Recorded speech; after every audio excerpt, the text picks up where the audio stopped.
We've got flags and banners, and if you mind your manners, we might even get to standards and what they represent. So just take my voice's hand and we'll both try to understand how this Feyl logic podcast could be flagged for content. Flagged for content. What's up, Vexheads, and welcome to episode 83 of Flagged for Content. We had another outstanding guest this week in the form of Feyl, who was here to basically cover the same topics that his Nava 59 presentation covered, with a little bit of an expanded version of that. But we talk about the leather, rubber, bear pride flags, some of those that are lesser seen, at least in the outside, in the larger world. And I will say Graham is an absolute all-star in this one. I could have asked way better questions. One of the things I realized when I was editing it, but when I was editing the Patreon, I was like, oh man, I asked great questions over here. Don't know where that was during the episode, but this is going to sound like a cash grab, but definitely check out the Patreon this week. I know I say that every week, but we had a really, really great conversation, just post this episode, kind of riding off the high of recording that over there. So go and check that out. I may even make that episode specifically available for purchase, so you don't have to subscribe if you don't want to. Anyway, that's all for another day. Only other thing I wanted to mention is this seems like a no-brainer to release this episode in June during Pride Month. I obviously missed that mark. I think we even said something in the show about, well, this will probably come out in June, whatever. I apologize for missing the mark on that one. We've all had a lot going on, and there've been, just been a lot going on with probably all of us here. So yeah, I think the only other note I had was to look at the show notes, because I will have his presentation attached in there, as well as some of the flags that we talk about but don't necessarily come up on screen in the video version and obviously in the audio version. And as always, we are a Flags for Good podcast, so you can head over to flagsforgood.com/flagged4content, for the number, and use that same spelling at checkout. Flagged4content, for the number. Use that as your code. You will save yourself, I think, 10% and kick a little bit to the show as well. Your favorite flag show, of course. So thank you as always to Michael, who I will be seeing in Paris in just a couple days at ICV. Thanks to all of you, all the patrons, and let's go ahead and get into the episode before I just keep talking. Folks, we've got a very exciting guest on this week. You know him from Nava 59 and a sultry presentation on leather. You know him as the art historian always asking, but what about the flags? And I know him for ending every text with 5 exclamation points. It's Feyl! Ooh, thank you for this introduction. An honor. Thanks for being here, man. It's good to finally talk to you again. How you been? I've been doing well. It's almost summer break. I'm really excited for that pause in the work year. But yeah, Right. It's good over here. How about for you? Oh, it's going well. Been busy as I guess both of us having to behind the scenes. We had to reschedule this a few times, listeners. We've both got a lot going on. Yeah, just staying busy. I worked my local election the other day at the polling place. Oh, hell yeah. Yeah, it's a 15-hour day, but doing my part, I guess. Your civic duty. Yeah, exactly. I was going to ask as well. I know it's a little bit early on your coast, but what are you drinking? Is it coffee, probably? Ooh, it is. It's in this Pride mug. Have to be on brand. Yes. Pretty comprehensive. Oh, hey, same. I was going to say, yeah. Same. Okay, we're both on brand. It is coffee because I need to feel fast and beautiful and awake to, really entertain. That is a good way to put it. Fast and beautiful and awake. Yeah. I can usually hit like 2 of those. I don't know if I You can can't hit be all all 3. But three. yeah, no, it's Well, tough. what can I But ask what you're drinking? you can ask, and yeah, I guess I will tell you the. So for the topic of this episode, I was like, "What's a like bear related thing?" I Hmm, can't think of anything. And I was like, "Well, Chicago, the Chicago Bears. Maybe I'll try and go get like an old style lager, love to hear whatever that. that Yeah, of beer that they course. have up there." Hmm. So I couldn't find old style, and Ooh. the only other Chicago drink I know of, Graham, Oh, I is think I know where you're going. yeah, is Jepson's Malort, and I think you There do have we to say the go. Jepsons. There we go. Uh, Okay. yeah, for the I viewers, mean, got the Chicago flag, sort of. It's got 3 5-pointed stars, but it's mhm. definitely harkens to that.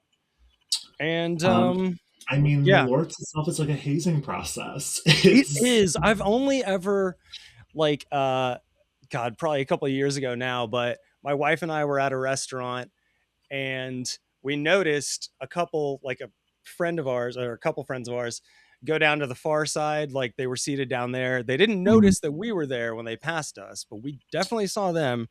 And I okay. told the server, like, when he came back around, I was like, and could you get a Malort for the gentleman, like way down That's there at the end? cruel. And I watched the whole time, like, watched him get it and everything, give it down. Yeah. And then Doug, my friend, just sits up and he's like looking around, like, who the hell is pranking me? And he sees me, he catches my eye, and I was just like, I you're mean, welcome. it is. I mean, so like I'm like from around Chicago and then like lived in the city for like born and raised and all that stuff. Yeah. And the lore is just something, it's deeply embedded into the city. I feel like everyone that's new to the city is always like, what is this drink? I mean, I think it's wormwood. I believe that's I what have it's made out of. no I'm idea. like, it's probably just, I mean, it's a moment, it's a choice. It's like bitter, but I love that I mean, like for like Chicago Bears, I'm like, okay, represent. I see you. Yeah. Yeah. I was just reading the back as you were talking about the flavor or the wormwood, Yeah, etc. It says Malort has the aroma and full-bodied flavor of an unusual botanical. that's crazy. Its bitter taste is savored by two-fisted drinkers. Okay, for sure. Yeah. Okay. There's a lot there that I'm not going to touch on. But yeah, all right. So, Well, bottoms up. cheers. I'm about to prank myself. Cheers. Mhm.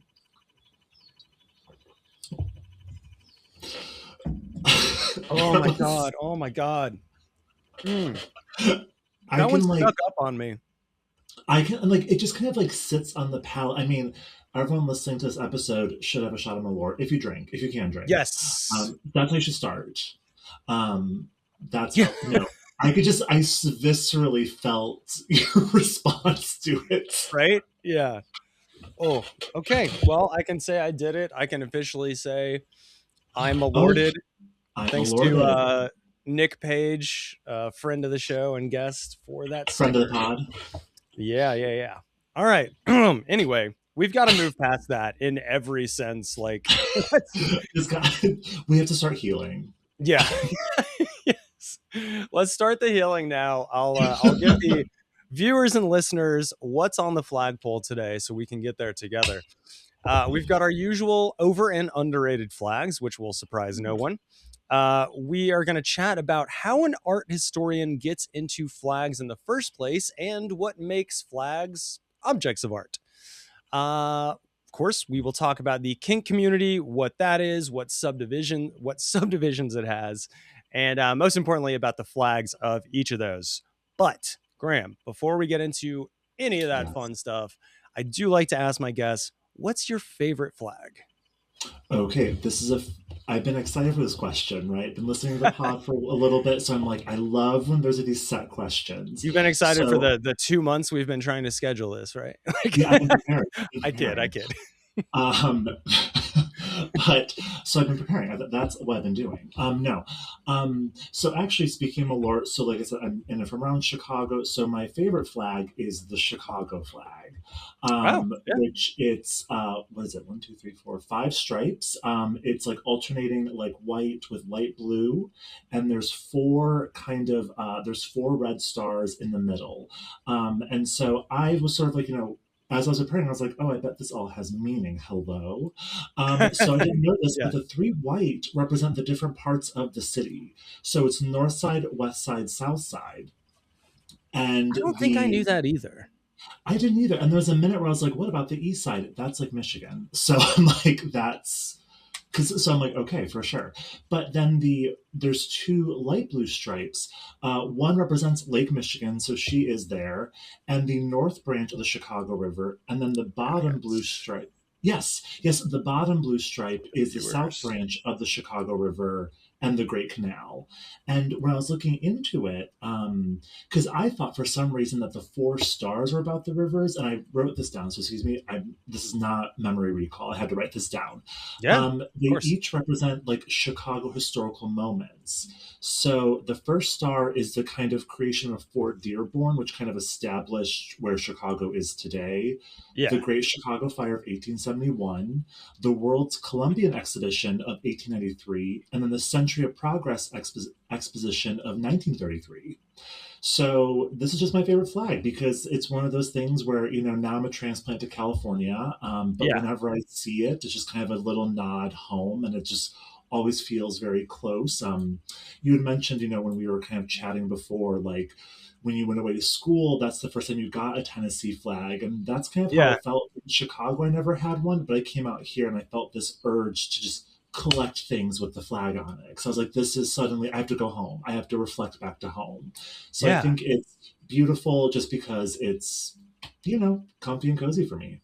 Yeah, absolutely. Co-sign all that. And yeah, like you said, me getting the Tennessee flag when I went up there, it's almost like it's not like a grass is greener. I don't know the like term I'm looking for, but I mean, you get homesick for lack of a better Yeah. way to put it. And if your home city or state, in my case, like has a really good like defining symbol of it, that's like the first easiest thing to reach out for. Like for me, it Hmm. was the Tennessee flag and like any and all Tennessee Volunteers merchandise, like Yes. anything in orange, because Knoxville, where I'm from, is just there's conspiracies that they keep things under construction downtown so long so that there's just orange and white barrels and cones out everywhere. Like, and they're barely conspiracies. Like that, like never stop I'm working on obsessed with that. yourself, Cumberland Ave. But yes, I I'm mean, obsessed. yeah, no notes on the Chicago flag. That one comes up a lot. I think Carlos brought it up last episode, It's a good one. in reference to a flag that tried to do what it does, but didn't do it as well. Really? Wheeling, West Virginia, if you want to look that one up. I mean, But that's so fascinating. I love it. I mean, yeah, it's one what's like you were saying how the stars like indicate like events or like places like things in Chicago history. yeah. Yeah. I see, and I didn't know that until literally I did research for this. Like, what's my favorite? And I was like, oh, I thought they were like, I had it all mixed up. So I was like, this is just a good correctional knowledge. Yeah, and I think I could be wrong. Not looking it up in real time, but I think the reason that the Malort thing here has 3 stars is because Chicago's flag used to have 3 stars, as it like grew and as more events happened, etc. Yes. Yeah, They've been adding more and more. Yeah. Because the three stars was between 1933 and 39. Um, yeah, and then yeah. after 39, that's when they added the fourth one. And again, I'm not looking this up in real time. This is all just recall. Yeah, and if we're incorrect, I will just completely cut that and Ooh, bleep it. we'll get AI to. Oh yeah. We'll just bleep. There's a bleep of like 2 minutes. All right, let's get moving on to either Totally. underrated or overrated, whichever one you want to go with first. Okay, well, no, because I was thinking, okay, so we'll do the overrated last. I think it's a good segue into the topic today. Mm, Underrated, this is I was sort of, kind of, because again, I'm not really like a trained vexillologist. Like, I feel like I'm kind of vexillologist in disguise. Like, I'm an art historian. So I was sort of like, what constitutes a flag actually? Like, yeah, do they have to be nations, like cities? And I was like, I don't know. But as I was sort of like pondering this, I was leaving my apartment and I saw those utility flags they put in the ground to mark pipes or like wires or Right. whatever. And I went, you know what? They're doing the work. So that's my favorite underrated one are those utility ones because they're different colors, they do different things. And I think we just take them for granted. They're doing so much work. Absolutely. Like, yeah, they're arguably some of the most important flags out there. Yes, I mean, like, cause, and that was part of it too. Was I was like, if it's in the name like a utility flag, does it constitute as a flag? So I was like, I think kind of spinning with what I was thinking here, but I Yeah. really, but I actually was thinking about how truly underappreciated they are. I mean, they're kind of just there doing the work, so give them the due justice. Yeah, for real. And I know like it's one of those things where it's going to be some weird terminology, but like if you're in that community, and by community I mean like people like linemen and people who work with Construction water pipe workers. construction, all that, then you know exactly what they mean. They signal to you like, oh, okay, pink means this, green is that, Yes. yellow, etc. The layperson, like, I couldn't tell you the difference between what they mean. I just know not to dig there. Yeah, I know. Which is still them. Which is still them doing their job. Yeah. I mean, like, and the thing is, they're so small yet so mighty. Do you know what I'm saying? Like, they really help, like, Yeah. people Yeah. not really mess things up. That's so serious. Yeah. Like, yeah. For their size, they punch way above their weight class, I guess. So honestly, In that sense, underrated. We need to level them up. I want to very see a underrated. presentation on them. I would love to too. Honestly, yeah, somebody should do that at a Nava or That's what I'm hell saying. an ICV. Like, get real. Actually, I wonder, that could be an interesting topic of how they do them in different countries too. Like, are the colors universal? Like, does pink mean this everywhere? Or okay, all right, nobody steal that idea. Yeah, no, copyright. Yeah, copyright. I'm gonna write it down and mail it to myself. All that trademark. Stuff they say. No, Anyway, that part out. No one can take it. No one can take it. They can't hear it. Yeah. All this will be cut, so we can say whatever the fuck we want. Thank God. So that was underrated. Let's go overrated. Okay, this is not trying to be dramatic. I'm not trying to, like, draw hate, but this is just because of the topic today.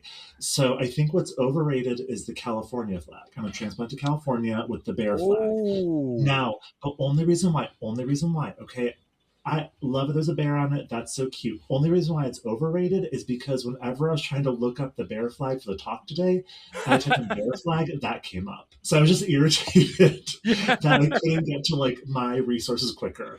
That's why it's overrated. So I did have a moment where I was like, oh, if I say this, no one come for me. I'm not trying to say, like, I think it's fun. I love there's an animal on it. Again, not a trained vexillologist. I'm using the proper terms. There's an animal on it.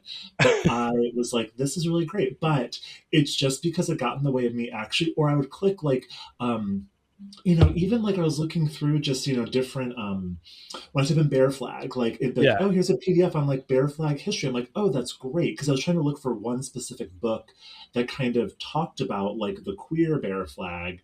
Yeah. And then I download it and it goes, the history of California. And I was like, oh my God. So that's just why it's overrated for me, just because it got in the way of me doing what I wanted to do. Mind you, it was a minor inconvenience for 2 seconds, but enough for me to be upset.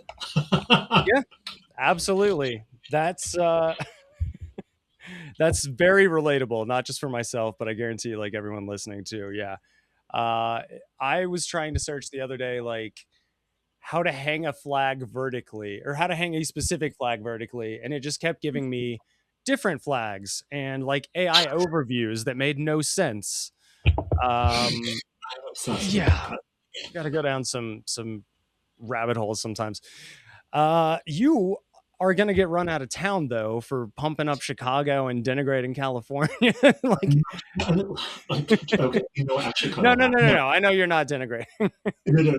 Actually, I am. I'm gonna say it with my chest. No, I do love. No, I love California. It's wonderful. It's again, everyone says it, the weather, hey, listen, I don't got snow, I'm really, loving it.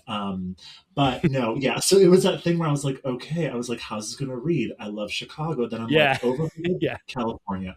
Really, it was just because it got in the way of me Googling. So I'm Right. like, back off. Right. All right. Well, enough said on that. Speaking of, like you said, it does lead nicely into the next segment. We are going to take an ad break here, but on the other side of it, we'll get into all that bear stuff. I thought I had a pun here, but all that bear stuff is, I guess, what I'm going with. Anyway, stick with us. I'll think of some better puns for after, and we'll be right back. Cool. Okay, shit. I had something too, like front of mind, like right there.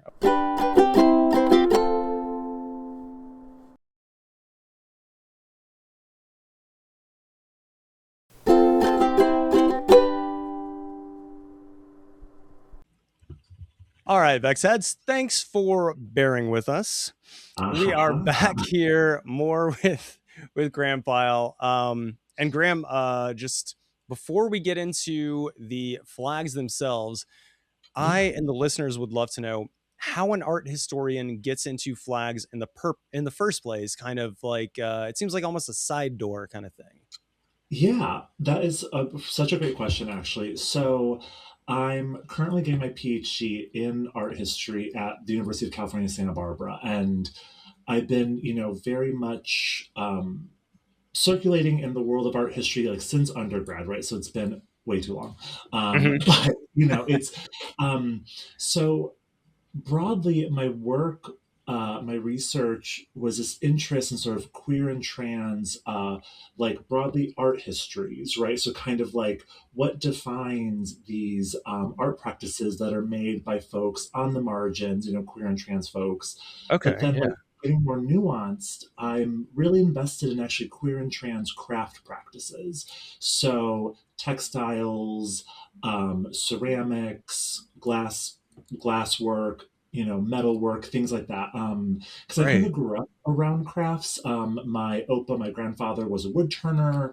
My Oma, or my grandmother, was a seamstress. So I very much, I think, subconsciously have been very invested in this kind of mode of making, which has or historically been a very utilitarian kind of purpose, right? Crafts, Yeah. you have to fashion clothing, you have to build things from wood. Like, I think there's a utilitarian purpose to it. But what's fascinating with that is, historically, there's been this divide between art and craft, right? Like, craft has always been kind of relegated to the side because there's this like purpose to it. Right. And a lot of kind of the work that I sort of was stumbling into or finding myself kind of really pulled to, but not really actually clocking why, was like these kind of objects and practices that were based around craft. And a lot of them were textiles, actually. And so when I started to develop my dissertation topic, I was like, oh, I'm gonna define queer craft. Like, I'm gonna be the one to do this. That's pretty broad, right? And Yeah. there's a Yeah. fantastic book, to plug it right now, that just came out by Daniel Fountain, shout out Daniel, called Queer Okay. Crafts, where it kind of is really doing this wonderful work of, kind of examining how queerness and craft practices kind of align, but very open-ended. I was not doing that. I was like, I'm going to define it. Anyway, Right. Yeah. so Yeah. finding myself circling back to textiles, and again, very like adjacently, like, oh, why am I looking at this work? And I was like, oh, there's fabric, I was like, oh, another textile. And so one of the key major, you can think queer textiles is the names project AIDS quilt, or the AIDS quilt is kind Yes. of the Yeah. big example of a what we call like a queer textile. And I think, it's a fantastic one. And, it's tied, there's a bit of a tie to the creation of pride flags, because Cleve Jones, who started the AIDS Memorial Names quilt, or the AIDS quilt, excuse me, Mhm. actually was friends with Gilbert Baker, who made Oh, the original pride flag. So right. there's this really interesting connection of, separate projects, but yet they're both, you know, using textile production in very similar ways, right? To kind of, I think, examine identity, create memory, memorialize, Yeah. celebrate, you know, um, in those ways. And so part of it was, as I was doing this work, trying to figure out what queer craft was, I kind of, I came up against pride flags here and there. And what's interesting, I think because of, growing, uh, growing up on the internet and all that, you kind of saw Yeah. these saturation of the rainbow flag, Yep. because of rainbow capitalism, right? And there was a sort of almost like I don't know what the word is. Like I'm gonna use like what the kids say, like an ick factor. Like I was like, oh, like the rainbow flag, Yeah. what? Because like Gives it me just the was, ick. you see it everywhere. And I actually, what I found fascinating was like my response to that was, I was like, well, where is that coming from? And when I started to sort of do this work into Yeah. thinking like, well, what is this kind of history of the rainbow pride flag? And then pride flags broadly, I started to realize this broader connection to what art historian Julian Brian Wilson calls like textile politics. Like there's this broad history, and it's used in her book Frey, but it's this broad history of like how textiles are deeply political objects. And I think what draws me into this kind of analysis of pride flags, which for me, pride flags are an entry into thinking about textile politics, is like how Mm, popular they are. They kind that's a of good. permeate the broader culture. And I think because they are so Sorry, one broad, second. I will never apologize. Come on, buddy. Come on. Come on. Go on. I'm so sorry to cut you off in the middle of like a really big point No, like that. Katie no, just got invite down. them The in. dogs are barking. So I want the dogs to be part of the conversation. Give them mics. But um, um, so I think for me, what's sort of fascinating about the flags is, and how I got into them was, I think because, one, I'm also, I think, deeply invested in popular culture, right? What is sure. Yeah. popular culture? And just seeing even how, we're coming up to Pride Month, June is coming up. I think we're going to start seeing the conversations around pride flags really kick up. I know they've been happening, but I think there's always this uptick around June.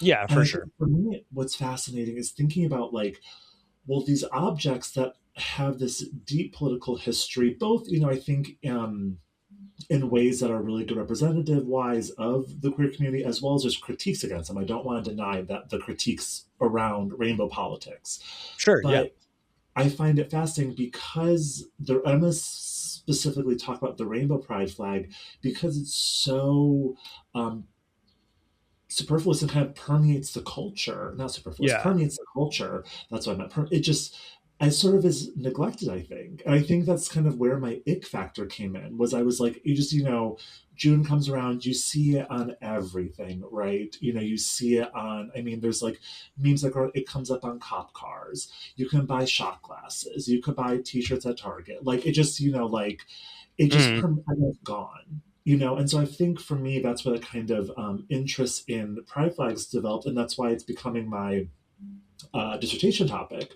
But that's kind of my way into flags, was through this kind of okay. roundabout way of queer craft, investment in textiles, and then suddenly being like, wait, these are these like crafted objects, like the original Yeah, rainbow pride flag, which I can get into later on, but and they're is like inextricably linked. Like if you're talking about like queer textile, like if you said just those two words to me, I'd be like yeah. pride flag.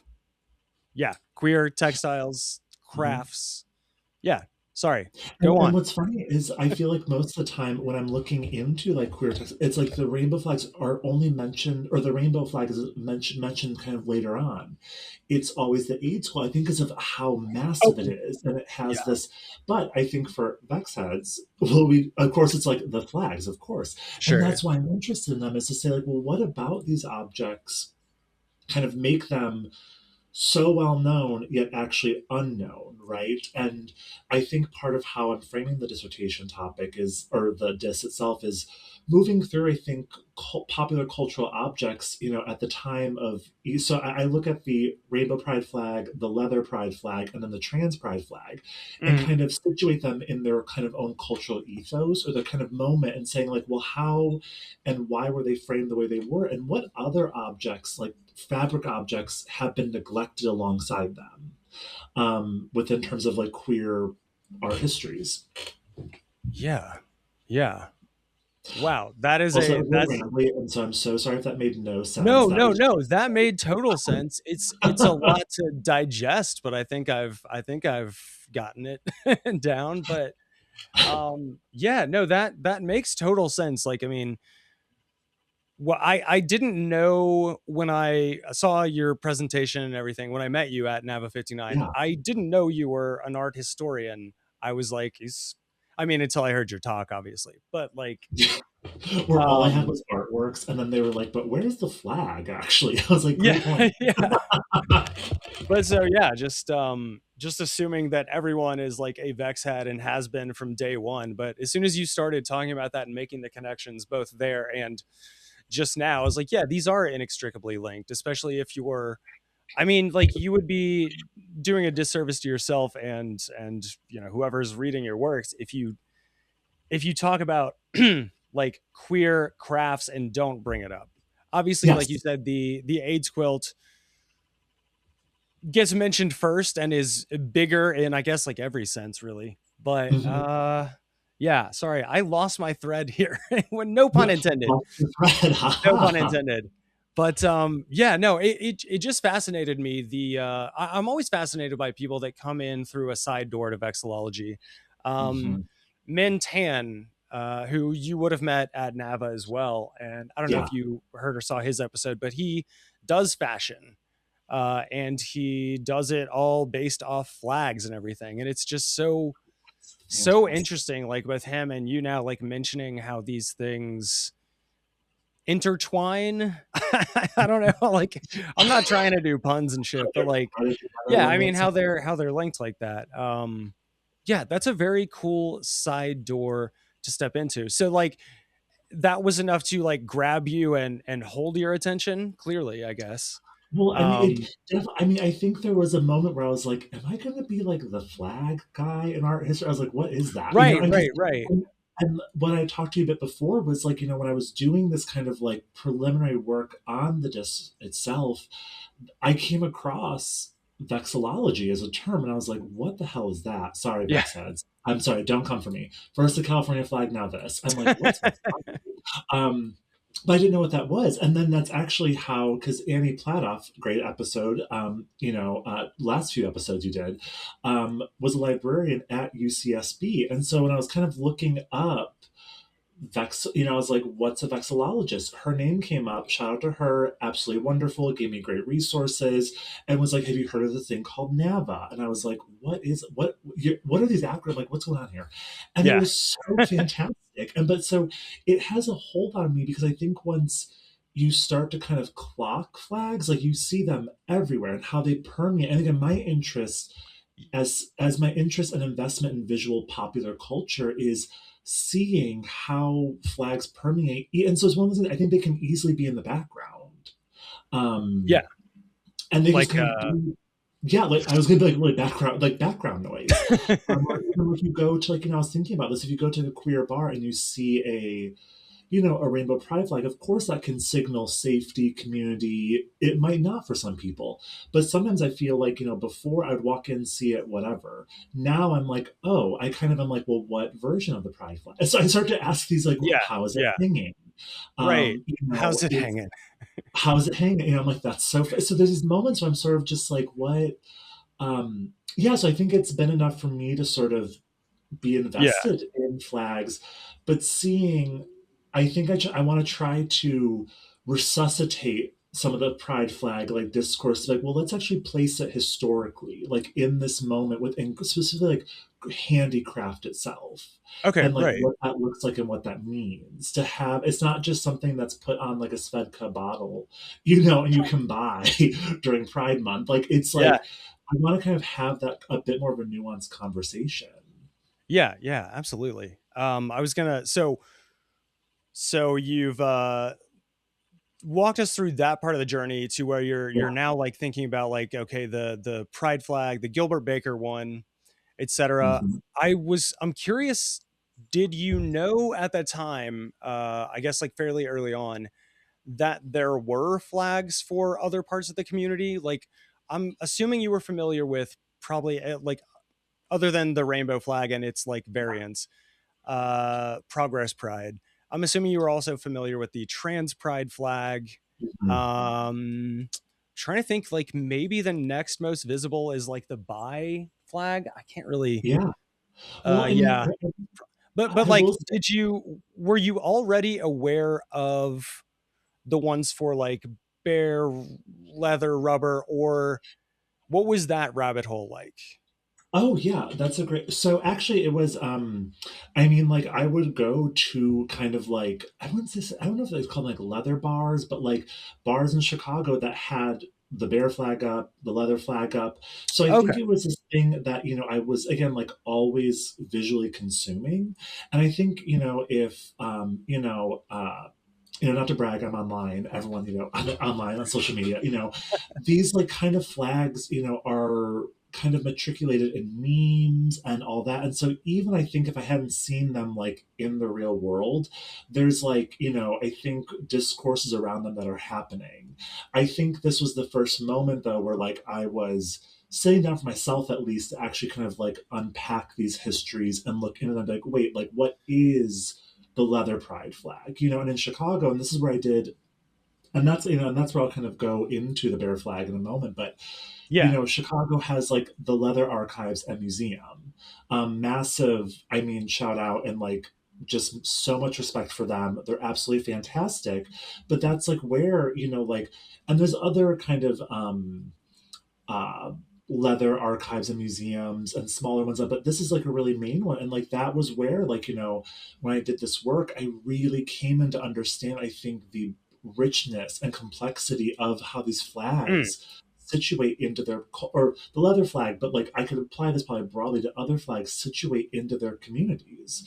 yeah, And so yeah, so yeah, before I went down this rabbit hole, again, I would see them and I'd be like, oh yeah, that's the bear one because the bear paw. Oh, the leather one has those colors and there's the red heart, but I wouldn't think much of it. Where now, again, I don't know about for other vexillologists. If you see a flag, you start to do this whole like you talk yourself kind of like, oh, like you start to unpack it and like rethink it yeah, and be like, well, how is it, for for sure. me as an art historian, I'm also like, well, what's it like in situ? Like, what is it doing in the space? Like, how is it, flagging it as the space? Ha, pun.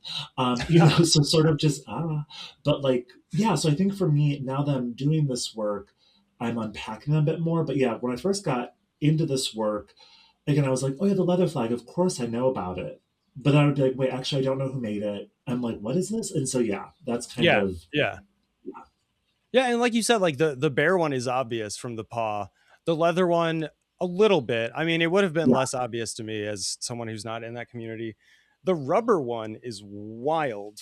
I love the design of the rubber one, Isn't but it fantastic? it's one that wouldn't have been immediately obvious to me, and Mm-mm. doesn't, I think, like follow the, and we can maybe get more into this, but like doesn't follow the like pride flag like template as much, Yeah. in like just having like horizontal stripes. Like for the viewers, here's a an abbreviated version of it since I can't get the whole thing up there. But anyway, yeah, I was just curious because like I'm still finding out about new pride flags Oh, yeah. that I haven't known. What, and to be fair to, I mean, both of us, I guess, like there are new ones being created all the time too. I mean, I was Um, going to say, go on Queer Vexillology Reddit. I mean, there are folks that are making flags there being like, I made this new flag. What do you think of it? yeah. Wait, is there a queer vexillology subreddit? Yes. I did not know that, and Oh, I feel yeah, put that in the show stupid. notes. Plug it. It's wild. I mean, I know people like there's like I know like the first post that this kind of it's like like pinned up there stickers. is oh, love that. Their first kind of post is like actually this like massive document where they kind of catalog all these pride flags. It's a massive file. But yeah, so there's a queer vexil. That's actually how when I learned what vexillology was, as a good researcher does, I went to Reddit and Yep. then I saw someone post, oh, the rainbow pride flag, and then someone's like, post this to queer vexillology. And I was like, what is that? So that kind of opened this all Ah, up as well. And so you can see, I mean, daily folks are saying, what's this flag? Is this actually like a real one? Or is this like a made right. up one? I Or made this this one. What do you think of all of it? And like you have then vexillologists coming on who are like, oh, design wise, this looks great. So it's really fascinating. it is fascinating too. Like, I mean, even just the history of the like lesbian pride flag has gone through like several versions, or just that there are several versions that you can Yeah. buy. The like pink triangle, the the the one that I just had here before I put it down. That The top lipstick one. There's lesbian. like, isn't there like a, or maybe it's a sapphic thing, but there's one with like an axe, Yeah, for lack of a better. yeah, yeah, yeah. I think it's an The axe. Libera. I think it's Liberis. I could be wrong with Oh, that. okay, yeah, yeah, yeah. Um, Yeah, the uh, there's so many, but we need to hone in on the ones that yeah, that we want to yeah. I get mean, we to. can like this could be a whole episode. Yeah, Yeah, yeah, yeah. Well, or like it could go on and on. hey, Yeah. for the Patreon, folks that aren't already on there, check that out afterwards. Anyway, yeah, let's go ahead and hop into like your presentation on the bear flag. I feel like a Yeah. bad host just saying take it away, but like you put together a presentation in a certain order for a certain reason. So like, Yeah. So, okay, so like I'll kind of like pull back, if I may, a little bit more. sure. So my NAVA presentation was on like the leather pride flag, which I think is a good, if you don't mind, like a segue into the bear one. So I'm going to talk about that real quick for a little bit, for like a Right, hot right. sec, Yeah. if that's cool, because so the leather flag. So we have the so in what was it in like 1978. Uh, Gilbert Baker in San Francisco creates the original Rainbow Pride flag, right? I'll just keep this kind of down and dirty. Baker is a drag performer and designer, and this, in his kind of in his autobiography and from other historical sources, it's, Harvey Milk approached him and said, we need a new design for, Pride. Because Yeah. before it was just the pink, upside down pink triangle, which has this very loaded history of kind of marking Oh yeah. gay men during the Holocaust and concentration camps. Lesbians were given black triangles, black triangles, which is kind of deemed as like as a asocial, which is really fascinating, right? That again, this like how the difference in kind of like Yeah. male and female sexualities, right? Like Yeah. in a very binary way, but so Milk was like, oh, you need to create this new flag or you need to make a new symbol. And Baker was like, okay. And, he in 76 had been the bicentennial. So he sort of was like, oh, the American flag, the flag is a very potent tool. We should kind of have a flag to kind of represent us. It kind of is this unifying object. Mhm. So him, along with the team of volunteers, I think is important to highlight because the flag being created by volunteers shows that it kind of does away with the single artist narrative. Even though Baker is cited as kind of the key player, there was a team of folks that helped him make it, right? Of course. Yeah. Her name is Fairy Argyle, or like Lynn Bloom was the tie dye artist that helped him. James McNamara was sort of also a seamstress that kind of helped Baker, but they created the like the 8 colored rainbow pride flag. Yeah. It's Yeah. pink, orange. Was it pink, red, orange, yellow, green, turquoise, blue, and purple? Each color meaning something. Pink, sex; red is life; orange is healing; yellow is the sun; green is nature; turquoise is art and magic; blue is serenity; and then purple is like spirit. They stitched 2 really huge flags together as a team, and they Mm-hmm. launched them in 1978 at San Francisco Gay Freedom Day Parade. And I'm so sorry, this is like a down and dirty version. No, Um, you that perfect. um, they eventually removed two colors because of issues with being able to get the colors once it's kind of being manufactured broadly or like Yeah, a yeah. bigger scale.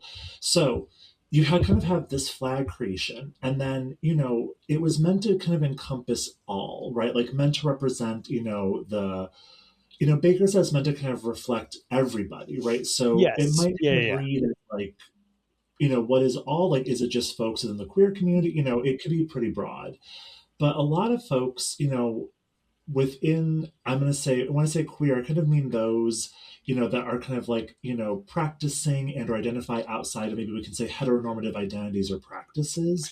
Right. They, there are folks who were doing the other practices. And the kind of second, I was like, pride flag that came after that was, and this is where my NAVA presentation was about, was Tony DeBlaze, or Anthony DeBlaze, who was a Chicago Leatherman and mammologist. He worked at the Field Museum, but he was like, leather folks need their own flag. So in '89, he created kind of a few prototypes, but then he launched, and that's the blue one right behind you. He launched in what was called International Mr. Leather contest, was in Chicago. He kind of presented the flag to the community broadly. So there was not really a conversation, which some folks had problems with. They were like, you didn't really consult us. And in his response, actually, to, because he ran a magazine called Drummer, which I have right here, which is a leather magazine, with the launch of the Oh, wow. leather. Yeah. So that's He from, actually, what'd you say, 89? this is '89, yeah. Okay, cool. So he actually responds back. He kind of was like, listen, I know I should have asked the community, but truth be told, it become messy. He's like, so I kind of just made the executive call to be like, no, Yeah. like, and to him, he left the meaning of the 9 stripes, which alternate black and navy blue with a central white stripe and a red heart in the upper left-hand corner. He kind of left it open for people. So people can kind of speculate, which I really kind of like, that folks are able to kind of Like assign their own meaning to the, yeah, I yeah, think that's a really beautiful process. But to kind of get to likewise. your question about bear culture and all that, so for DeBlaze, this flag was meant to be like for leather, right? Which is like a subset of what we can say like probably kink practices or BDSM subculture. Like, it's related, right? It's Yeah. this fascination and use of like leather as a marker of, I think there's many ways of thinking about leather, but it's it's itself a material that has this long history of use. It's it's like a second skin almost, right? It's it plays into power dynamics. I think that's partly the interest in BDSM and kink, is like this like interest and investment in like power dynamics. But what's interesting is, before these other, because there is a BDSM flag that was created, I want to say in 2000. Um, that That's my cue. oh yes, yes, yes, that's the one. Oh my, I do have one. Okay, that's fantastic. Yes. So you kind of have this, I think it's called the Triskeli design, like that three, it's meant to be like three, like it's like this Yeah, in on the Sicilian and Isle of Man flags, it's a Triskelion. Triskeli. Triskelion. Yeah. I think that's amazing. Also a fantastic flag. But it's kind of meant to represent, I think, various facets of the community, which is like some, for BDSM, it's like bondage and discipline, dominant submission, sadism and masochism. It could also be the idea of like concept of safe, sane, and consensual. That's why there's like a little trifecta. But before Gotcha. the BDSM flag came to be, the leather flag was kind of the broader BDSM flag. And And so, just a brief aside, like no, I own both of these, although very recently, but I did not notice until you were talking about it that they have the same colors in the same order, like the white stripe yes, centrally and the alternating black and navy. But yeah, and so yeah, I and can see how the kind of evolution or one feeds into the other. Yeah. Yeah, and the kind of like reuse of this very similar structure, right? And Right. I kind of backtrack a little bit. Was like, I think what's interesting about the leather flag is like the black and blue have been kind of like known to be like, leather gear, like denim jeans, like a black leather vest, kind of, like that is the, maybe like the look, right? Yeah. But again, DeBlaze left it open. But I think because of that openness, there can be this recirculation of it, which we Yeah. see like in the pup flag, right? Which is the Mm, same black and blue, and then but there's like in the middle like a red bone that's what for it is. Yeah. so yeah, it's like a little red bone for folks that are into like pup play, right? Like folks that put on like dog masks and kind of play dog in a way, which again falls into this role of I think dominant submission, and again I'm not part of it, that's just my broad sweeping Yeah. Yeah. strokes. For sure. And if anyone's part of it listening, love it. But so kind of where DeBlaze kind of felt like, oh, the leather community, which has been very present in this broader movement of, we could say like gay and lesbian and queer broadly representation, other sub communities began to kind of come out and say, well, we need representation. Or like, Yeah. so this brings me to the bear flag. So I'm just so sorry. This is like the most long-winded way to get to your question, but No, it's fine. Like, it's fine. I was just like, wait, this is the journey we have to go on. But the so defining bear, like, okay, so there's a few books that do kind of a great job, or texts I can recommend, and I could send you for like the notes after this. But like Yeah. Les Wright is a scholar who does a lot with bear culture. He wrote Bear Book and the Bear Book 2, the sequel. There's like Creative Peter. titles. No, yeah. I mean, hey, like a flag, you want it to be like, hey, this is exactly what this is going to be. Like we're not like we're not what you're gonna get. Yeah. Peter Hennon wrote a book called Fairies, Bears, and Leathermen: Men in Community Queering the Masculine. So this is where I'm kind of getting these definitions from. But like bear obviously is a nuanced term, right? But how it's used, I think broadly, it's meant to kind of denote a particular subculture and that's like looking and has like a particular look, which tends to be like huskier, hairier men, flannels. When I was looking up some bear puns, like bear flag puns, someone's like, just fly a flannel on the flagpole. And I was like, that's so funny.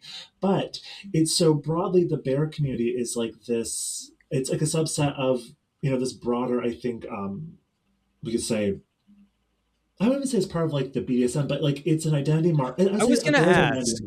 Yeah, I was going to But ask like if they would put themselves under the BDSM umbrella or just or like a bigger umbrella.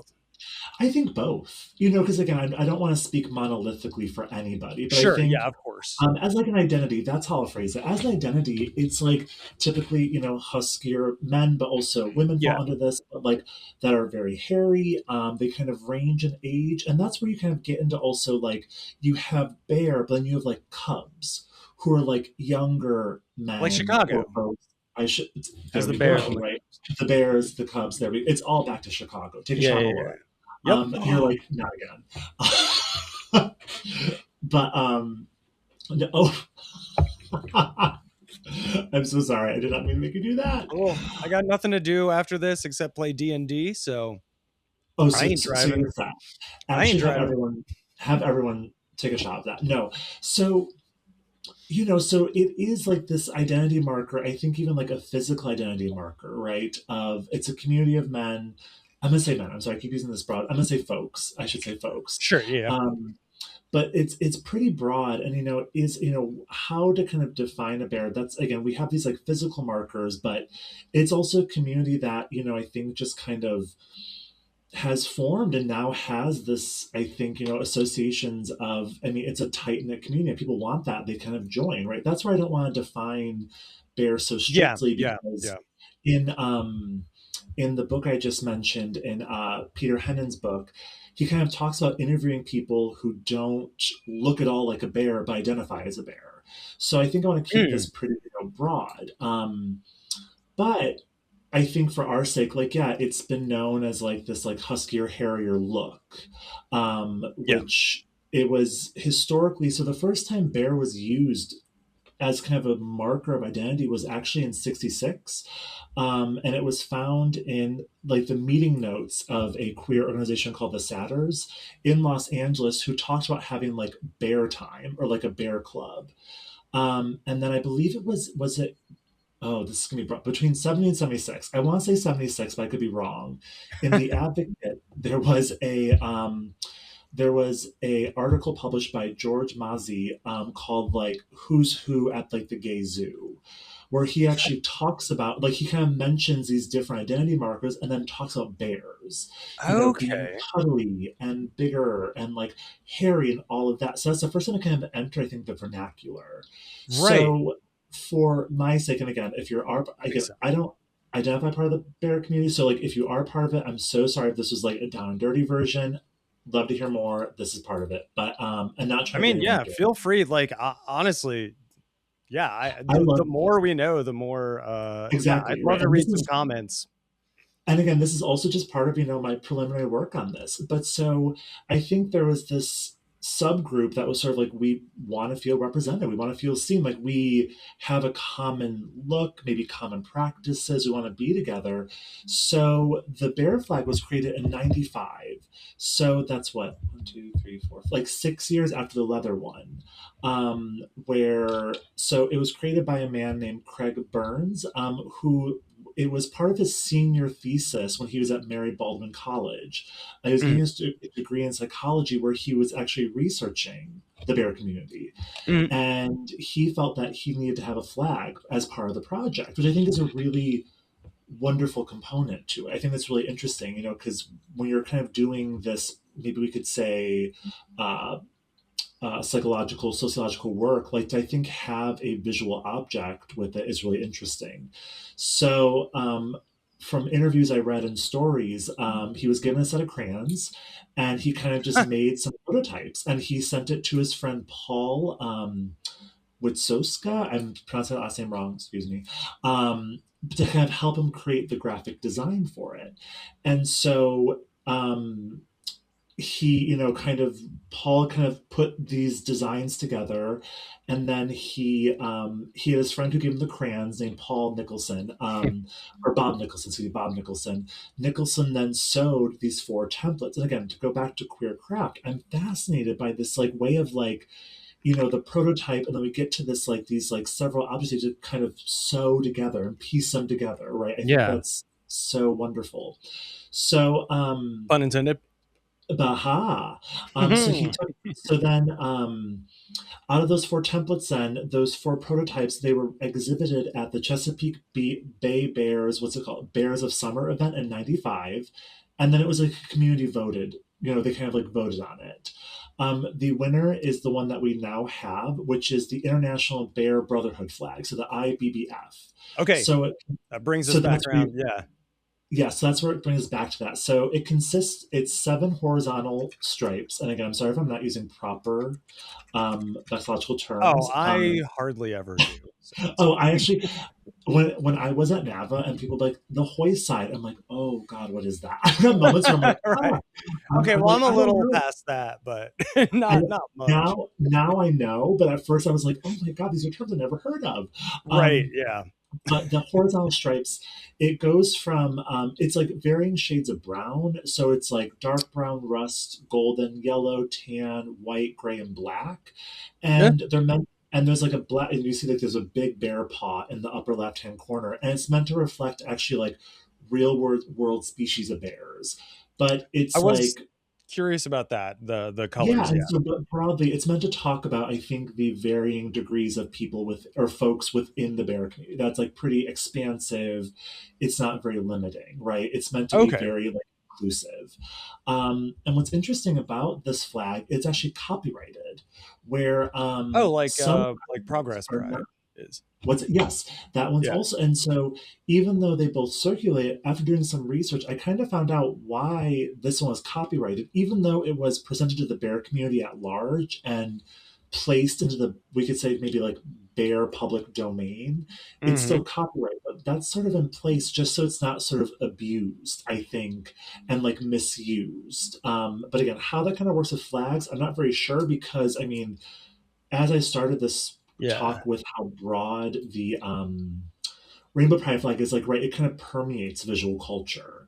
But yeah, so that's sort of where the bear flag came from, and kind of, how, at least for the moment, or for this episode, we could talk about bears. But yeah, so it's, and again, I've gone to like leather bars and whatnot, there are, the leather flag and the bear flag typically are like shown together. Yeah, they And go so really well together. Like when I was hanging them in the background, yeah, like just I mean, just even the like exact angle of the heart and the paw, which are not like it's weird because like I would think I don't know if this is gonna pick up on the mic, but I would think that that part of the heart, like that there would be a line like there, etc. But it's not. It's angled like slightly differently, but in clearly the same orientation as that one. well, what's actually interesting is when DeBlaze made the prototypes for the leather flag, the heart was actually kind of moved around a little bit. And there Okay. was one where it actually was by the white line. The white line actually was red, and the heart was kind of like bleeding into it. So why it landed there, I'm not sure per se. But no, I think you're right. I think we can see their relationship with like their kind of placement of the vertical lines, so the horizontal lines, and the kind of placement of the paw and the heart. Yeah, Um, it's you just know, it's and also, I mean, this is like a fun little bit of history too, I guess. Les Wright, who wrote the Bear book, who's kind of this, really prolific historian in bear cultural history.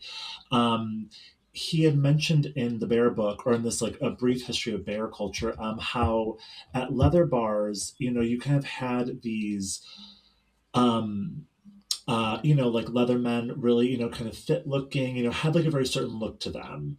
And then you had like these folks that looked a little different, maybe a little bit huskier, as like Wright had said, where part of the leather culture, or because maybe broader queer culture, is like the hanky code. I don't know if you remember that is a part of my what? talk, the hanky code, where like people take like handkerchiefs, different colors, and they put them in their back pockets. Yeah, yeah, Each yeah. one has like a certain like association. Like yellow represents like into piss play, and if you put it like in your right or left, it means like giving, receiving. And according to Wright, he actually talked about So cool. and that was a way of like publicly coding to queer folks, Yeah. like, I see, but Publicly and not, like yeah, if you yes, it's one of those things that if you're in the community, if you're not, like you do yeah. not just do you not know, you just don't even notice it, like type thing. I Well, and love so stuff what's like that in any kind of sense. and Any there's like yeah. and there's actually like and well, it's funny too. Well, actually, you'll find this funny. It's actually called flagging. So it's like this like way of like There we nodding to go. each All other. right, Oh, that's a wrap. That was episode boom. 82. We Let's got back end to the out, start. y'all. No, but actually, what Les Wright talked about, and again, I don't know how true this is, but I don't, but he had said while some of the leather men would do the hinkies, men that would identify as bears would put teddy bears in their back pockets. Again, I don't know how true that is, but I think that's really fascinating, and it's part of this, again, broader, I think, way of Yeah. identifying one another. I guess I was picturing like a huge teddy bear, like the one I grew up with, and I was like, how? And then I'm like, oh, okay, maybe more like a Beanie Baby size. Yeah, like a little tiny one that you can hold. Yes. Yeah. What? Man, I want to see somebody like with the like Princess Diana bear Beanie Baby. Just saying, I Like was the like, purple with what the little lily is on it. that Yeah. dude into? Oh, I don't even Wait, want to speculate because my mind went to some dark places. But one thing I was going to say, since we're like, since you gave us that like fantastic rundown of it, especially relating to the stripes, when I was saying like, I should have but didn't notice that the stripes were in the same color and same order on the BDSM, like generally Yeah. speaking, on as they are on that one, which you said was created first. But I think it's interesting to just have like, I've been sketching here in my notebook, like a little like it's like a family tree of sorts. Like Yeah. you have the Gilbert Baker, like the original pride flag, and then certain branches off that, but like the one that concerns us is this one, where it's the BDSM, the leather, and even the bear one, like different colors and everything, but still same like charge up in the canton, angled the same way, everything. it's fascinating to me that the like sub branches of the pride, like the pride flags, Mhm. have their own sub. Like I don't know. It's really interesting how they're all tied to together. Sorry. Well, and I think what I think is interesting too about pride flags too is like you have Baker's original, like this is meant to be a For everyone. celebration for everyone. It's a celebration of like sexual difference, gender difference, and that could be inferring a lot into it. But Yeah. then you have these sort of subgroups that develop who are like, for example, like the leather flag. I call it queer, but it doesn't necessarily refer to like folks' sexuality. Like it could just be a sexual practice, right? And that's where Right. it's like the bear Yeah. flag is reflective of, we could talk about maybe physical traits, but there are probably particular practices within the bear culture that are specific to bears.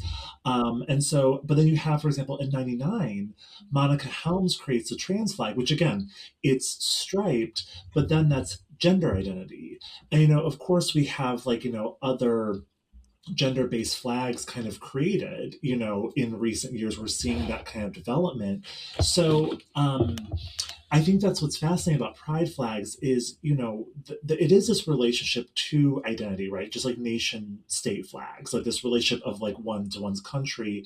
Yeah. But here it gets, and for me, part of my interest in them and where I think I'm working through them is like how they become a really, I think, embodied of these practices. They become really reflective of, we could say, kink practices or bodily representation of, like the bear flag or the leather flag, even like the latex rubber one. I think, that's a great example. I will say when you brought that up, something I found interesting while I was kind of looking through it, it's like, it's not like a perfectly horizontal stripe. It's meant to be kinked. So Oh that my one, god, I don't know how I didn't get yeah. there. Like on my own. Yeah. Yeah, I mean, I like Katie called it like the square root flag or something. I love that. Yeah. I guess for some reason I always thought that on this end, the fly Mhm. side, if you will, for some reason Ah, I thought it like evened out there, but no, it goes into that diagonally too. This yeah, is but that's like honestly, this is one of my favorite flag designs. I know nothing like I know what the words mean as far as that community yeah. goes, but I don't know, the ins and outs, if you will. But I just love the design is so cool. Sorry, you had It's something more interesting to say than I did. absolutely Please. not. No, No, no. I guarantee. Go ahead. Well, something that I was thinking about, which I also forgot, which what I find interesting about these particular flags is like how they're also kind of meant to reflect material, like leather, Yeah. rubber, Yeah. latex. Even the bear one, I think of like fur or hair. So Yes. it's just like Katie really and I talked interesting. about all this. Yeah. This kind of like abstraction of material, and it's like you have this kind of like linguistic, like that's the leather flag, but yet it's made out of like um I don't know, like whatever it is, I'm like whatever those are made of. 100% Like polyester. polyester, well, because when DeBlaze was talking about the leather flag, he talked about, he called it like sewn in leather, and then put in parentheses like Tyvek, which I think is like a material that was like, used to create the flags themselves, like the original. So I find that really interesting because it is like, how do you take a material that you're trying to reflect and then have it be another material? Right. Um, Yeah. so yeah, so that's yeah. When I got the box from Flags for Good, use code flagged for content at checkout for 10% off. Boom. I I was like, I always quiz Katie on the flags. I'm like, she's not a Bex head. I mean, she is a I reluctant know. Bex head from being married to me, but I was pulling them out and like saying like, all right, what do you think this one is? The bear one she got immediately because like it's Mhm. got the paw up there, which like we said, it effectively signals what it is. The other ones, I think, I pulled out I think rubber or no, I think I pulled out the Was it leather one first, and I was okay? like, "What do you think this is?" I don't know. It's like it's some kind of pride flag, but I couldn't tell you exactly. Oops, yeah. Which again, like important. It's at least signaling that much to a person who's not at all in the know. And then, but the funny part was I did say like, I gave her a hint. It's a material or I forget how I Oh, worded it, yeah. but something like that. And she was like, polyester pride? And I was like, how did you get that? Like, yes, the flag is 100% I love polyester, that. but you know, you But I heard mean, like, you not heard what you wrong. just said too, right? Like, yeah, Not wrong. Sound like a flag. Trademark. Let's trademark that right now. We'll do yeah, polyester. polyester pride. Like, I can't even imagine what that community would be like. I don't even want, It like, I'm doesn't like, even have what? to be a queer or like you were talking about. It doesn't no sexuality involved at all. Just I just really like polyester. It's just the material, yeah. Cotton pride. That one seems worse somehow. Yeah. Anyway, Graham, this has been fantastic, but we've got to take another ad break to 100%. pay the bills around here to get more flags. Gotta make that And bag. on the other side of that, like, let's pretty much just continue down this road. There's a whole lot more to say on it. So, yeah, Fantastic. Bex Heads, we will be right back.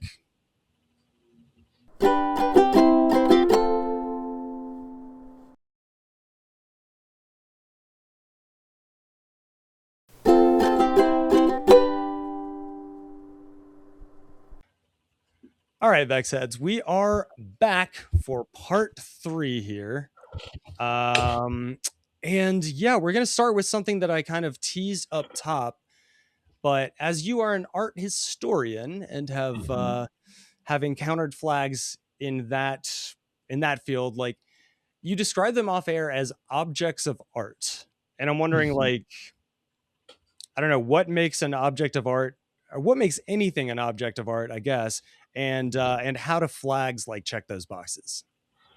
That's such a great question. I guess I'm asking, what is art? And I would say, you're my advisor. Stop listening. Stop listening right now. I'm like, they're going to revoke this degree. No, I mean, I think that's a really fascinating. Well, I think it's a really let me finish that. A fascinating question because earlier I kind of talked about this like art and craft divide, right? yeah. And sort of like how and there's actually a wonderful book called like what is it called? It's like your 5-year-old could not do this because like this whole conversation of like I think there's like artworks we can see where or art objects that people are like, well, I could do that. Yeah. And I know I don't want to like give like a just kind of like a quick like a quick version of this, but I mean like I think kind of like what makes an object art, I think, is obviously a really complicated question. It's like intention. I think who's making it. I think it's how. Well, it's you got 5 minutes. Oh no, I'm just my kidding. God! I'm just kidding. I pass out. Suddenly. I think that's and it's a tricky question, right? And I think for me, as someone that's invested in this role of objects that also blur the lines of popular culture, for example, like makes like a movie part of like popular culture versus like an art house one, that would be played in, let's say, like a museum. Oh, okay, yeah. I think I'm really interested in kind of that like dichotomy a little bit, and I think that's kind of where flags come in because you have like the role of. And because I'm trained in like American art history, like you see the American flag populate what we call like art, frequently. Like, for example, I'm thinking a lot of like Jasper Johns, who's like an abstract expressionist. He made a painting called like Three Flags, where it's 3 American flags kind of like lined up with one another, kind of getting smaller and smaller. But he kind of did different versions using the American flag. But similar to the conversation we actually had about like the leather flag as like a almost like stand in for leather, it's kind of like, is that still the American flag if it's not actually flown? Like, kind of this question of like, if it has the visuals of a flag, is it still a flag? If it walks like a duck, sounds like a duck, is it a duck kind of situation? And I think that's where, unfortunately, listeners, I don't have to give you an answer. And again, if you're my advisor, stop listening. Because I'm not. They stopped a long time ago. Oh, good. No, but I think, for me, the interest is kind of like what, like how do we like can the actual material flag, like a flag made of, let's say, polyester, right? Polyester pride, make a return, like be an art object because of their utilitarian purpose, right? Because of how they are displayed. I will say Right. in 20, I believe, uh, what was it? Was it 2017, 2018? The Museum of Modern Art in New York actually acquired Gilbert Baker's rainbow flag in the design department. So the design department at MoMA has been collecting kind of key design objects like the at Okay. Yeah. symbol. They've been actually like acquiring the objects for their collection, not copyright, but like they're just having them in their collection. And they actually brought in his flag as a design object. And so then they had it on display, and they have it on display typically during Pride Month. And I find that Of really kind course. of, and again, so listeners, I don't think I really provide an answer for this, but more like a think piece for y'all to kind of chew on Sure. with. But like it is like, is it contextual then? Like because it's within the museum space, it becomes an art object? Is it, or are they always functioning because they're part of this visual culture of ours? Like, are they just like these discrete objects, art objects that we just see in the wild because there's design and thought put into them? I think this is where I love the job of Yeah. an art historian, because asking like what is an art object, honestly, my brain went, I don't know, I just know I see it. Like I almost had this freak out where I was like, this is what this Yeah. is. It's it's is it context? Is it intent? Is it the conceptual framing? Because I'm thinking about one of the uh, case studies I used in the dissertation to actually kind of work through this idea of like textile politics. Was there was a painter and kind of like multimedia and also like quilter artist named Faith Ringgold, who she made a series of paintings and quilts like using the American flag within it to kind of talk about like the Black experience in the I US. feel like I've But heard of this. What was her name? Faith Ringgold, Ringgold. But she, in 1970, with artist John Hendricks and John Toach, did an exhibition called the People's Flag Show at New York's Judson Memorial Church, where it was kind of a protest against the Vietnam War, but it was their Hmm. recontextualization of the American flag. And so it's interesting to kind of like have artists utilize the flag in a way as like an act of protest, which is what like Yeah. protesters do, right? But again, it's this Absolutely. interesting thing where I'm like, if it was, let's say, at a protest, is an art object, and so I'm really fascinated by how the flag kind of sits at those lines of like, is like, when does it kind of traverse into those boundaries of like art object, activist object, all the above, and kind of where it sits. So Yeah. Do you think it's like purely contextual? Like it depends in what context you're using the flag for, whether you view it as an art object or not. mhm. Like, is it? I don't know. Trying to put that a better way, but No, I get what you're getting at. I I mean, like, I think context is like kind of like where I think from my mind is the easiest way to go. Because I'm like, yeah, that just is a very clear and concise way to kind of work with it. But I think when I'm thinking about the kind of queer crafting of it all, I'm thinking about DIY culture, where I'm like, maybe like when we think about these like homemade flags, right? These kind of handcrafted flags that folks are making for themselves, like it does, I think, traverse all those lines because it is crafted, with intent, for a particular use, but like it is this kind of act of creation. And, like Gilbert Baker's flag now is in MoMA, but it's also in the GLBT archives in San Francisco, like segments of the original flags, the 8-color one. So, then it's an archival object. So I think for me, what I like about flags, and I think that's maybe like I should have started when you're like, why do how'd you get into this? Is like they're tricky objects to kind of work with. So I think how they yeah, traverse categories, which I think in a way, pride flags, I think, are a very queer objects because yes, they're flags for sure. Like we can pinpoint them as that, but I think their placement is a little bit muddled because, like, is it purely queer culture? Is it queer visual culture? Are they queer art objects? Are Their they placement, like as like with people's more kind of categories, like how we okay, yeah, categorize them, because like they kind of move between all of these very fluidly too.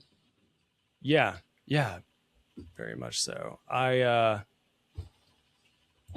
What like my flag organization downstairs. I've got like I usually just like I love ironing them, so I do that like ASAP when I get them, pretty much, and That's then just amazing. like put them on. I've got like carabiners and hooks downstairs, little labels and stuff.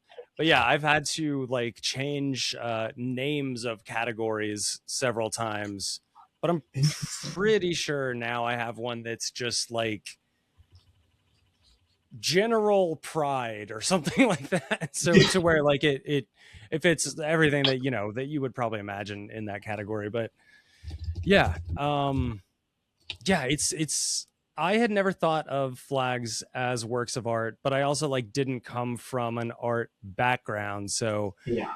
it's like chicken and egg a little bit, like as far as that goes. But yeah, I mean, I totally see how one they can be and are just like in Mhm. their natural forms. I mean, like this piece of cloth, this polyester thing that I have here, Yeah. but also like to make larger points, like you said with Faith Ringgold, and Mhm. yeah, like I'm looking at the one now with the there's like a mother who's like bleeding and Yeah. children. Mhm. Yeah, I don't know. Like I think the more I see, and it's usually in my context with what I'm talking about, the more I see it in art, the American flag rather, Yeah. uh, the more I'm convinced that yeah, all flags are art. I don't know. I'm trying to I keep losing like exactly how I want to say this, but I just think it's very interesting when people not co-opt, but like put flags into Mhm. paintings to make a political point because Mhm. it's the easiest way to represent that thing. Like Yes. like Michael Green talks about for from Flags for Good. Like if somebody from Chicago wants to get a Mhm. tattoo to show off their Chicago pride, they'll get the Yeah. flag. If somebody from Yes. New York wants to do that, they've got to go with like a Statue of Liberty, a big apple, because they don't Yeah. have an iconic flag like that. But That's it's interesting. the American flag is just such shorthand, like or really any flag that you're painting. If it's a Mhm. good flag, it can stand in as shorthand for the idea for the like whatever you're painting, Yeah. discussing, etc. Um, and like no other notes needed. It's just Yeah. very clear from the get go. Well, it's because they're Um, loaded, right? Like we load so much meaning into them that, like you said, like they could be these quick footnote of like this is what we're getting at. yeah, Also, a yeah. quick side note: I just remembered. I'm so sorry. 2015 is when Momo acquired the rainbow flag. It was when same-sex marriage the was like kind of made nationwide. 2015. So Which excuse me. 2015 was when what? Oh, When oh, Moma, oh. when Moma acquired, I said 2018, but I was like 15. My apologies. Gotcha, gotcha. Right, right, right. Sorry, I like was like that does not sound right. This whole time I'm like wrestling with that. My apologies. It's all good. It's all good. I mean, yeah, I struggled to make a point really at any point during this episode. I think I don't know what it is, but today I'm so scatterbrained and I'm so fascinated by all this stuff that it's just like coming at me like hard and fast. And I've been taking notes, and I've got a lot of stuff to research after this, where I So normally research stuff before and did, but not enough. Um, yeah, man. It's yeah, the intersection of flags and art is very interesting. I'm thinking too about like how a lot of the places we go at NAVA meetings end up being mhm. art museums, and like not by accident. It's because those places archive those things Yeah. as historical pieces of art, like specifically. Well, and that's I Um, catch myself now when I go to art museums specifically, I kind of am more aware of like how a flag is being reinterpreted across mediums. Like I'm like, and again, I'll be looking for like, oh, is this American flag being, how is it being portrayed in this painting, or how is it being reinterpreted in this like textile? Like, I'm becoming more aware instead of being like, oh, there it is, moving on. I think because of the work I'm doing, I'm sort of trying to be aware, I think, and trying to be more critical when those points do come up. Yes. Yeah, absolutely. Well, Graham, I think we're about out of time for the main part of the episode here. I know we had a few other things in our notes. Are you free to stick around for like 15 and chat on Patreon? Yes, I am. Okay, awesome. Yeah. For the listeners who are not on Patreon, you can go check that out. It's patreon.com/flagged for content, all spelled out. That's where Graham and I will be continuing this conversation after I get some coffee in me or something. And and where you can find and where you can find the outtakes, the stuff that we recorded that Graham didn't know I was recording. No. Anyway, all that fun stuff and more. I don't know why I'm giving my plugs first instead of yours, but hey, maybe we'll wrap up on yours, and that way it'll be fresher in people's minds. Aside from the Patreon, you can go to our Linktree, which is just linktree.com/flag for content spelled out. That's got links to everything Patreon, or if you just want to come into the Discord and chat with fellow flag nerds, art nerds, stuff like that. I think we even have a whole channel dedicated to, join it and find out. But that's where you can do all of that good stuff. Graham, I am done rambling. So give us like where we can find you, follow you, all that exciting stuff. Wonderful. If you want to follow me on social media, Instagram is Grief Herring. So play on Keith Haring, the artist, but Grief Herring. Nice. All lowercase. I do have a website, my first and last name.com. If you want to, that's where you can find my email and all that stuff. But yeah, and if you're in and around Santa Barbara, hit me up. Let's go. Let's hang. But yeah. Awesome. Well, Graham, I think that brings us to the end of this episode. I was wondering, because I never really know how to close these things. Is there any kind of message, any kind of closing that you'd like to leave the Vex heads with? I've thought about this, and because we're about pride flags, I'm keeping this kind of pride really. I have like a little one-liner, if that's it's perfect. Okay, perfect. It's keep your flags high and your closets empty. Aha. I love it. I love that. I'm glad you didn't share that with me beforehand, because I like hearing them live.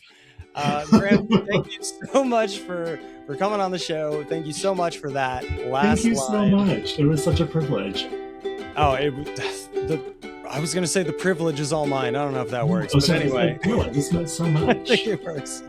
You see how I said I never know how to close things up? I'm just going to do it now. Flag for Content is proud to be sponsored by Flags for Good. Go to flagsforgood.com for more information. Flagged for Content is hosted, produced, edited, occasionally written, and always nitpicked over by me, Andy Richardson. Catch y'all on the fly side, Vex heads.